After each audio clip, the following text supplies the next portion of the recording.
11, we're going to be talking about understanding different time frames. Alright, so let's move over to our trading station. Oh, that's my browser. That's what I'm just trying to find out about different types of color blindness there for the moment. Okay, so let me just quickly change this over. I've got a little color blindness thing here. Okay, so blue still comes out as a blue purple. Our blue comes out as a lighter blue for them. Okay, and blue's an aqua, indigo blue, green.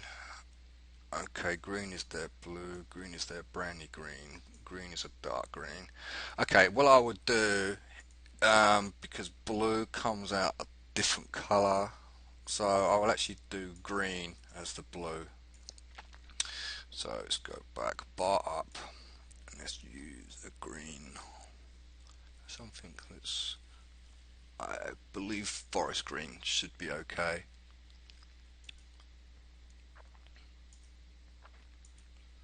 Okay, there we go. I really hope that this color is okay for everybody.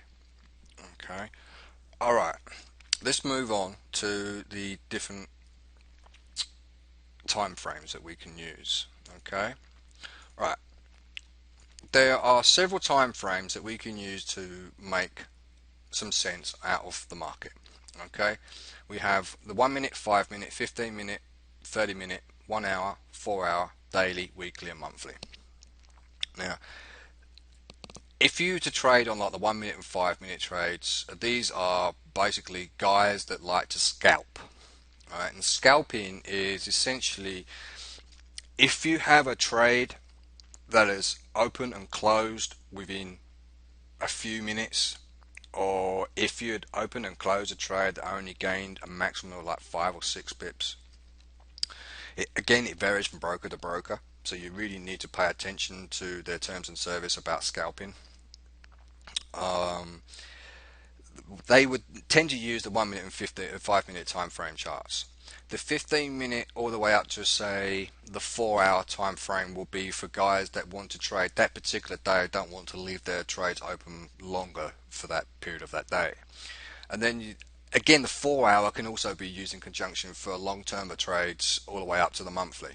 Now, when I do my trading style, this is one thing that you will need to understand as you go through these training materials, is that I'm not a person that likes to trade every day to try and make as much money as I possibly can, although the notion is nice and I have tried it, and I can tell you that when you try too hard you get burnt out and mistakes start to happen.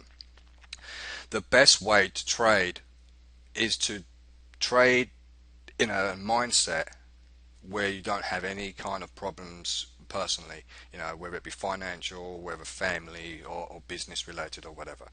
Alright, so so that's what I tend to do, is trade off the 4 hour and the daily time frames, and I probably would have like one trade a week or one trade a month. It all really depends on my mood.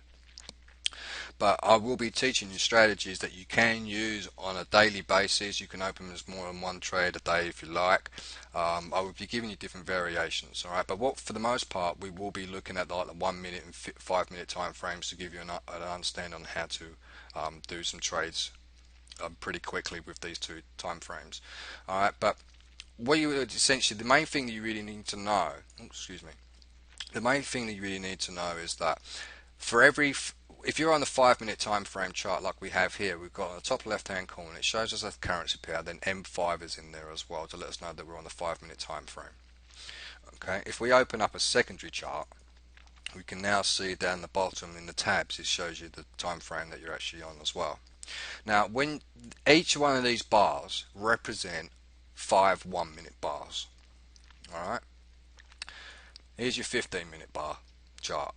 Okay, now for every one of these red and green bars that you see on here, alright, is going to be represented by 3 5 minute bars or 15 5 minute bars.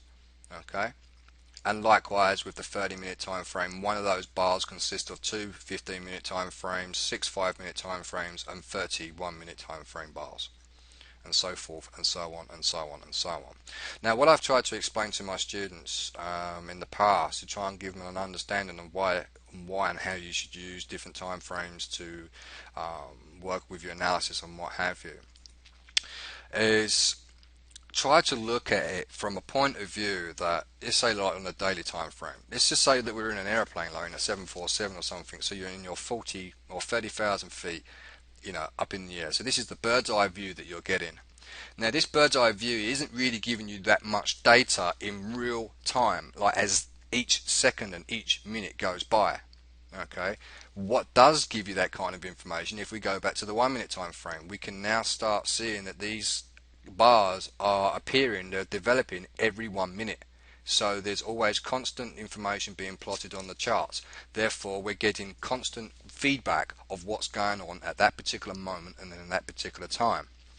Okay, so if I wanted to do a strategy based off the daily time frame, like now we've got a double bottom here, so we should see this retrace after a medium of a support has been accepted. We've already broken a support here, but we're leaning on this support over the left hand side, but there's some more support down on the bottom, so we could see this come down to 128.72, and then once it hits there, if there's no further rejection to go on the downside, it will go back up to 130.96.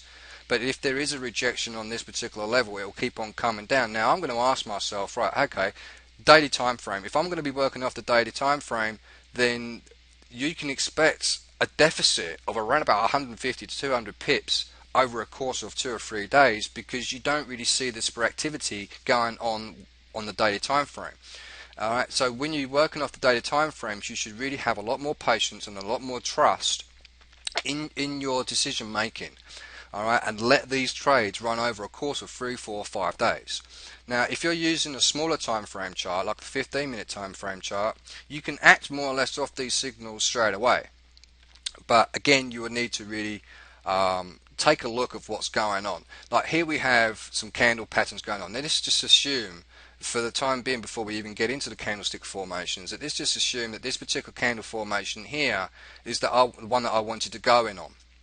Now if I wanted to see if this has got any more strength to go up higher, what I would tend to do is I would do one of two things. I'll go to the 5-minute and I'll go to the 15-minute. I'll go to its neighboring chart time frame, one to its left and one to its right. The one to its right was the 30-minute time frame, and one to its left was the 5-minute time frame.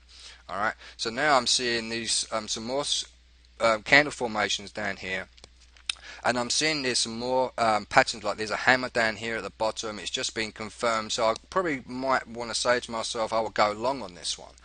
All right, to go long, to buy this trade. So let's go back to the 5-minute time frame. Now in the 5-minute time frame, there's a little bit of resistance here. It's not a great deal, but there's a little bit more up here with these little spikes, with the wings and the sticks at the bottom, the wicks at the bottom. All right, so there was probably my next area where it might go towards and stall. So I might turn around and say to myself, well, I don't really want to go long on this particular trade because there seems to be too much traffic ahead of it. All right, but when we go through into these like individual videos going over the indicators, you'll start seeing me going into higher time frames and then into lower time frames to really basically to get an idea of what's going on from a wide standpoint, from a daily point perspective, and then zooming in to seeing what it's like into a real time perspective, and then try and work out or not whether there's going to be more strength on the upside or whether there's going to be more strength on the downside, or to even perfect my signals. Alright, so I could possibly come in on the, say, like the 1 hour time frame, take a look, seeing what's going on, and I might have some indicators on my chart that gives me a potential buy signal, and I might want to sort of like intercept that buy signal before it's even developed by going into a lower time frame, which would have a similar signal being developed here, but it may have already been developed. And it might say yes to enter on this trade, on this currency pair, and it might say yes to enter on this particular currency pair, on this currency frame. But on the 1 hour one, it hasn't really been developed yet. So I can use lower time frames to get in on a trade earlier than expected. There are good sides to it, there are bad sides to it, but so you just have to be a little bit, on the ball. But overall, really, is that I try to look for a from a bird's eye view, and then come down every single time frame, mainly this is the first thing that I do. I come down onto the daily time frame when I look at my charts. I go, okay, that looks nice. I've got like a double bottom here, so there is a possible chance of me seeing this trade go back up. So if I'm going to do any sell trades from today, I need to be very cautious that I don't hit a bottom when I'm doing my buy trade. So then I'm going to come down and see for some more analysis and see what's going on. And then we're looking at the 4-hour time frame. Alright, we've had nothing but a downswing here, so there's a pretty strong swing. And if you take in consideration as well, in the daily time frame, we've just hit double bottom as well. So there should be some time in the near future for this to reverse. We've just had another huge downswing there, so I expect there to be some more downside to come. Let's take a look at the daily on 1 hour. The 1 hour just seems to be just following nothing but that general direction of a downtrend. There's no immediate support on the 1 hour time frame that we can see. Let's take a look at the 30-minute time frame and seeing what that one says. And again, it looks like we're going sideways for a bit, so it doesn't really seem that there's like much action going on right now. So I most likely will say to myself, I won't go for this currency pair. I'll probably go ahead and take a look, maybe at a different currency pair or something like that. Alright, now I know this might be a little bit confusing, but as I say, go through these videos more than once and it will give you a better idea. But in layman's terms, shortcut terms, and what I'm trying to say is that it's always good to narrow down into a smaller time frame to see what's going on at that particular current point in time, so you can work out whether you should go long or short on a higher time frame. Alright, and you can also work out how, to try and get in on signals before they happen on higher time frames, and you can also get out earlier as well on lower time frames than you can on daily time frames or 4-hour time frames. There's a bit of a lag there if you exit out of your trades on those 4-hour or daily or monthly time frames. Alright, so I hope that's made a little bit of sense. Okay, and I will see you very soon in the next video. Bye for now.